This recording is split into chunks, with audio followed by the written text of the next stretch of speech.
मैं आपको मायावती का एक ट्वीट है वो पढ़ के सुनाना चाह रहा हूँ। प्रयागराज के अतीक अहमद के बेटे व एक अन्य की आज पुलिस मुठभेड़ में हत्या पर अनेकों प्रकार की चर्चाएं गर्म हैं। लोगों को लगता है विकास दुबे कांड के दोहराए जाने की उनकी आशंका सच साबित हुई है। अतः घटना के पूरे तथ्य व सच्चाई जनता के सामने आ सके, इसके लिए उच्च स्तरीय जांच जरूरी है। केवल एक गैंगस्टर के मारे जाने पे आज इन तमाम स्टेट लीडर्स को जांच की याद क्यों आ रही है, ये मैं जानना चाहूंगा भारतीय जनता पार्टी प्रवक्ता दीपक जी से। देखिए कार्तिकेय जी, हमारे प्रोफेसर साहब बता नहीं पा रहे थे समाजवादी पार्टी प्रवक्ता के भाई और चारा क्या है। देखिए भाई वो थे जो इनके साथ में रहते थे, अतीक अहमद जैसे लोग, और चारा वो थे जो राजू पाल जैसे लोगों का जो हत्या की गई। चारा वो लोग थे जो उमेश पाल जैसे लोगों की हत्या की गई। और ऐसे न जाने कितने अनगिनत लोग हैं जिनके साथ में ऐसा दुराचार और ऐसा भय का माहौल उनके लिए उत्पन्न किया गया या उनकी जमीनों को हथियाने का काम किया, और उन्हीं के साथ में इनका संबंध है, इसलिए ये उनको भाई बोलते हैं। और दूसरे जो लोग हैं उनको चारा, ये इनकी संस्कृति रही है। सामाजिक सौहार्द के नाम पर ये कभी आतंकवादियों को छुड़वाने जाते हैं, कभी सामाजिक सौहार्द के नाम पर जो दंगा के आरोपी होते हैं उन लोगों को छुड़वाने का काम इनके द्वारा किया जाता है। तो ये इनकी संस्कृति में और मुझे बहुत हर्ष की खुशी की बात है कि इनकी संस्कृति और हमारी संस्कृति अलग है। देखिए जहां पर हमने कहा हम जो अपराधी है उसको जीरो टॉलरेंस की नीति के साथ में उत्तर प्रदेश में उस पर कार्रवाई करने का काम करेंगे, और हम उस पर लगातार देखिए प्रतिबद्धता के साथ में काम कर रहे हैं। हमने तो नहीं चाहा था कि उनका एनकाउंटर हो। ये हमसे पूछ के गए थे क्या उन्होंने पुलिस के ऊपर गोली क्यों चलाई? अगर वो पुलिस के ऊपर गोली नहीं चलाते, एसटीएफ के ऊपर गोली नहीं चलाते, तो जाहिर सी बात है वो पकड़े जाते। और वो इनके इतने अच्छे ही मित्रवत थे और इतने ही सामाजिक स्वार्थ का इनका स्वार्थ के नाम पर उनकी जानकारी थी। तो कृपया उनसे एक बार आग्रह करते कि आइए उत्तर प्रदेश पुलिस को सुपुर्दगी कर दीजिए। सबको मालूम था लगभग फरवरी से ये घटना हुई है और उसके बाद से वो लगातार भगौड़े के रूप में भाग रहे हैं। तो ये सारी चीजें अपने आप में सिद्ध करती है कि वो लोग पुलिस के हाथ आना ही नहीं चाहते थे, वो कानून को फेस नहीं करना चाहते थे, और इसके कारण से ये घटना हुई है। देखो किसी भी पुलिस वाले पर गोली चलाने के बाद में पुलिस वाला अपनी आत्मरक्षा में उनको जाहिर सी बात है कि उनको काउंटर अटैक करेंगे, और काउंटर अटैक में जान ही जाती है, और ये एनकाउंटर हुआ। परंतु देखिए इनकी संस्कृति ये है कि तुरंत सामाजिक स्वार्थ के नाम पर ऐसे लोगों के पीछे खड़े हो जाना, ये इनकी संस्कृति आ गई है। और उसी को तोड़ने का काम भारतीय जनता पार्टी की सरकार लगातार कर रही है। हमने राजनीति के अंदर जिस प्रकार से जो अपराधीकरण था उसको पूर्ण रूप से ध्वस्त करने का काम किया। एटीआर की रिपोर्ट में आज भी 64% ऐसे लोग हैं समाजवादी पार्टी के जो दागी हैं, जो दुर्दांत अपराधी हैं, उन तक को उन्होंने टिकट देने का काम किया और लगातार उनके पीछे खड़े होने का काम किया। ऐसे माफियाओं को पुष्पित पल्लवित करने का काम समाजवादी पार्टी ने किया और भारतीय जनता पार्टी ने उनसे जड़ से सफाया करने का काम। तो इसमें एक चीज़ निकल के आती है ब्रजेश की, मायावती और अखिलेश एक पैटर्न की पॉलिटिक्स कर रहे हैं, दोनों को जांच चाहिए। देखिए ये इशू ऐसा है कि वोट बैंक का जब बात आती है तो सारी राजनीतिक पार्टियां पॉलिटिक्स तो एक ही तरफ की करती हैं, तो इसमें कोई बहुत अचंभित नहीं है। जिस तरह से समाजवादी पार्टी का ट्वीट आया, जिस तरह से मायावती का ट्वीट आया, क्योंकि उनका जो कास्ट कैलकुलेशन है उसमें मुस्लिम्स एक बहुत इंपॉर्टेंट कंपोनेंट है, और इसी वजह से तुरंत इसके सपोर्ट में और इस इनकाउंटर की जांच की बात उन्होंने कही है।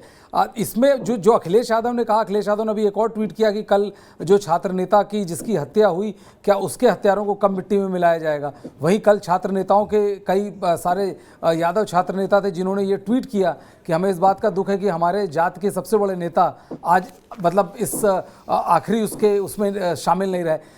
ये सिर्फ पॉलिटिक्स है। देखिए असद कोई बेगुनाह व्यक्ति नहीं था कि जिसको पुलिस घर से उठा के ले गई और उसका फेक इनकाउंटर कर दिया गया।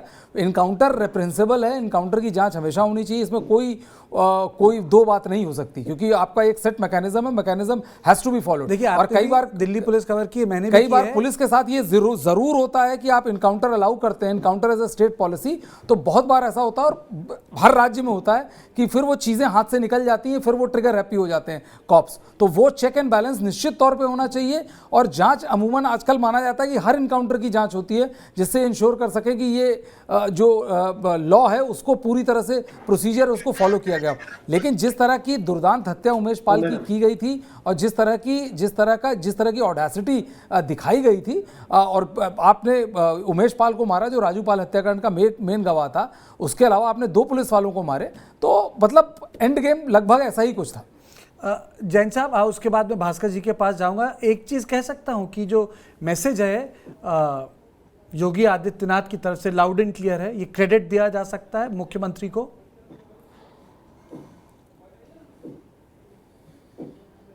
जैन साहब मेरे से पूछ रहे जी बिल्कुल। जी।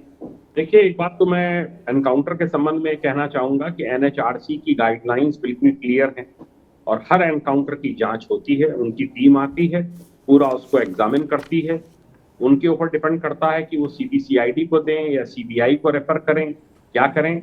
इसमें हर तरह की स्क्रूटनी होती है और होनी भी चाहिए। मैं इस बात से सहमत हूं कि कोई गलत एनकाउंटर हो जिसमें कोई किसी निर्दोष को मारा जाए तो कड़ी से कड़ी कार्रवाई पुलिस कर्मियों के विरुद्ध होनी चाहिए। पर अगर दुर्दांत अपराधी मारे जाते हैं, दुर्दांत अपराधी और पेशेवर हत्यारे और शुद्ध रूप से गुंडे अगर मारे जाते हैं तो उसमें पुलिस का मनोबल भी गिराया नहीं जाना चाहिए। ये बड़ा जरूरी है प्रदेश के लिए। और रही बात इसकी कि ये तो देखिए पॉलिटिकल प्रतिक्रियाएं हैं और हमेशा मैंने देखा है, अपनी 37 साल की सर्विस में भी देखा कि कभी भी शासन को अगर अटैक करना होता है, सत्ता को अटैक करना होता है तो पुलिस पे ही अटैक किया जाता है। ये एक माध्यम रहता है। तो ये ठीक है, ये तो एक हेल्दी डेमोक्रेसी के लिए आवश्यक है कि जो मांग हो रही है मुझे इसमें कोई आपत्ति नहीं है। और जो पुलिसकर्मी एनकाउंटर जिन्होंने किया है वो भी इस बात के लिए बिल्कुल कटिबद्ध होंगे कि इसमें जांच होगी, कई तरह की जांच होगी और वो जांच के लिए पूरा तैयार होंगे। विकास दुबे के एनकाउंटर में भी जांच हुई, रिटायर्ड सुप्रीम कोर्ट के जस्टिस ने जांच करी, एक हाई कोर्ट के जज भी थे उसमें। तो ऐसा नहीं है, जांचें होती हैं, जांचें होनी चाहिए। एक डेमोक्रेसी में ये आवश्यक है कि हर मुठभेड़ की जांच होनी चाहिए और उसमें एक क्लियर सर्टिफिकेट पुलिस को मिलना चाहिए कि हाँ, जो मुठभेड़ हुई थी ये जायज थी, जिससे कि पब्लिक का भी विश्वास पुलिस पे, एसटीएफ के ऊपर बना रहे। बिल्कुल सही बात बोली, बिल्कुल सही बात बोली। भास्कर जी, आप कुछ कहना चाह रहे हैं? उसके बाद मैं अनुपम जी के पास जाना चाहूंगा। मैं कहना चाहता हूँ ये जो फेक एनकाउंटर है इसकी लिस्ट भी यूपी में जब से योगी सरकार आई है पुरानी है। झांसी में पुष्पेंद्र यादव, गाजियाबाद में जिम ट्रेनर जितेंद्र यादव, विकास दुबे का आप जिक्र कर ही रहे थे, आगरा में आकाश गुजर। और मैं बताना चाहता हूँ पुष्पेंद्र यादव जी की पत्नी ने सुसाइड भी कर लिया जब उनको न्याय नहीं मिल पाया। तो निश्चित तौर पर, और जिस सवाल को मैंने प्रश्न करा भारतीय जनता पार्टी के प्रवक्ता उससे बच निकले कि क्यों आपके सांस फूल गए थे भारतीय जनता पार्टी के जब गृह राज्य मंत्री थे उनके बेटे के मामले में, और आपको गिरफ्तारी में जब न्यायालय ने विषय का संज्ञान लिया तब गिरफ्तारी कर पाए। ये भेदभावपूर्ण रवैया कब है? और मेरा लास्ट आपके चैनल के माध्यम से ये माननीय योगी जी से प्रश्न है कि स्वजातीय माफियाओं के खिलाफ कब कार्रवाई होगी जो घूम रहे उत्तर प्रदेश में? इस स्वजाति का मतलब क्या है? तो माननीय मुख्यमंत्री जी की जाति के हैं, आपको मतलब बता दी कौन कौन है? आप कह रहे हैं कि इनकाउंटर मोटिवेटेड है रिलीजन से? मैं स्पष्ट कह रहा हूँ, स्वजातीय जो माफिया है, क्या जानता नहीं क्या उत्तर प्रदेश? आप तो इतने वरिष्ठ पत्रकार हैं इस देश के, ये जितने पहले से पता है सब ज्ञानी व्यक्ति हैं। नहीं, ज्ञानी तो आप, हेलो, हाँ ज्ञानी आप भी हैं। आप बहुत बड़ी बात कर रहे हैं। आप कह रहे हैं कि ये मोटिवेटेड इनकाउंटर्स हैं। अतीक अहमद का रिकॉर्ड तो अपने आप में बहुत क्लियर है। नहीं, मैं ये नहीं कह रहा। मैं जो बात कहने का काम कर रहा हूँ, मैं ये कहने का काम कर रहा हूँ कि क्यों नहीं स्वजातीय जो माफिया घूम रहे हैं उन पे भी कार्रवाई हो। और कौन कौन है प्रदेश को पता है, देश को पता है। अनुपम जी, ये किस तरह की पॉलिटिक्स है कि अतीक अहमद या मुख्तार या इस तरह के जब ड्रेडेड क्रिमिनल्स की बात की जाती है तो उस पर ये रिलीजियस कलर आ जाता है? हाँ सतीश जी बताइए। अनुपम जी अनम्यूट करिए अपने आप को, अनम्यूट कीजिए। अनुपम जी अनम्यूट कीजिए, आपकी आवाज नहीं आ रही है। मैंने कहा करके जी अतीक अहमद हुए, मुख्तार हुए, ये तो फिर भी इन लोगों ने लोकतंत्र में चुनाव जीते। कितने बड़े ड्रेडेड क्रिमिनल क्यों ना हो पर चुनाव जीते और जनता के एक हिस्से ने इनको स्वीकारा है। You may like it, you may not. पर मैं तो देखता हूं कि जब अननोन से लड़के बलात्कार कर देते हैं, बलात्कार जैसा घिनौना क्राइम करते हैं, और आप उनका मजहब देख के कहते हैं लड़के हैं, गलती हो जाती है। मतलब ये देखिए हाइट ऑफ क्रिमिनल अपीजमेंट मानता हूं मैं इसको। और आप देखें जैसे अखिलेश यादव ने 2 बयान दे दिए, एक बलिया में हेमंत यादव को दे दिया और प्रयागराज में अतीक अहमद को दे दिया। उनका माई मुस्लिम यादव जो उनका वोट बैंक था उसको उन्होंने एड्रेस कर दिया, उनका काम हो गया।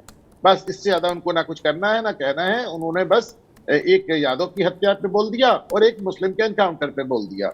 अब आप देखें मैं समझता हूं कि आजकल ये देखा आपने दिनकर जी की आजकल एक पंक्ति बहुत ज्यादा फेमस है, कार्तिकेय जी की, जब नाश मनुष्य पर छाता है पहले भी देख मर जाता है। अतीक अहमद इतने सुकून से जेल में लिटरली राज कर रहे थे भाजपा के शासन में, मतलब टॉर्चर चैम्बर चला रहे थे, उनको कुछ करने की जरूरत नहीं थी, पर उनको ये करना था, देवरिया वाला कांड करना था, फिर उनको ये असद वाला कांड करना था। और अभी देखिए कल परसों में जो अतीक अहमद की जो चैट निकल के आई है, उनकी पत्नी से जो बातचीत निकल के आई है, उसमें कह रहे हैं हमारा मूड नहीं खराब करो, 18 साल बाद पहली बार मुझे नींद आई है, मेरा लड़का शेर था, शेर का बेटा था, शेर जैसा काम किया है, मेरा सीना ठंडा हो गया, इस तरह की बातें हो रही हैं। देखिए मुझे जो सबसे ज्यादा सरप्राइजिंग इसमें लगता है, कार्तिकेय जी मैं केवल 30 सेकंड लूंगा, आपकी थोड़ी सी इंटेलिजेंस चाहूंगा। वो फिल्म आई थी त्रिशूल, उसमें वो अमिताभ बच्चन जाते हैं, वो जमीन खाली करा लेते हैं, तो संजीव कुमार कहते हैं कि जमीन खाली करा ली, ये बड़ी बात नहीं थी, बड़ी बात ये थी कि उसे मालूम था कि वो खाली करा लेगा। 4 साल पे एक एफआईआर प्रयागराज में लिखी जाती है, 4 साल पहले, और उस एफआईआर में लिखाने वाला कहता है कि मुझे अतीक अहमद ने जेल में बुला के मारा और कहा तुम देखना मैं उमेश पाल की ऐसे हत्या करूंगा कि नेशनल टीवी पे 15 दिन छाया रहेगा। आज 1.5 महीना हो गया, वो अभी भी नेशनल टीवी पे छाया है।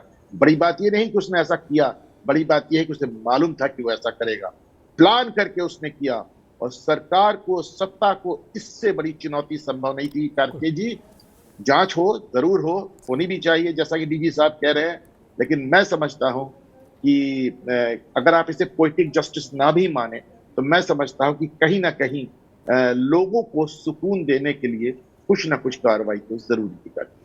नहीं, एकदम बात सही बोली। इसी चीज़ को मैं एकदम क्लोजिंग आर्ग्यूमेंट की तरह से अपने इस डिस्कशन में रखूँगा, क्योंकि एक तो होता है जस्टिस और दूसरा होता है justice which is seen to be justice. तो इसमें वो दोनों चीज़ें एक साथ हुई हैं।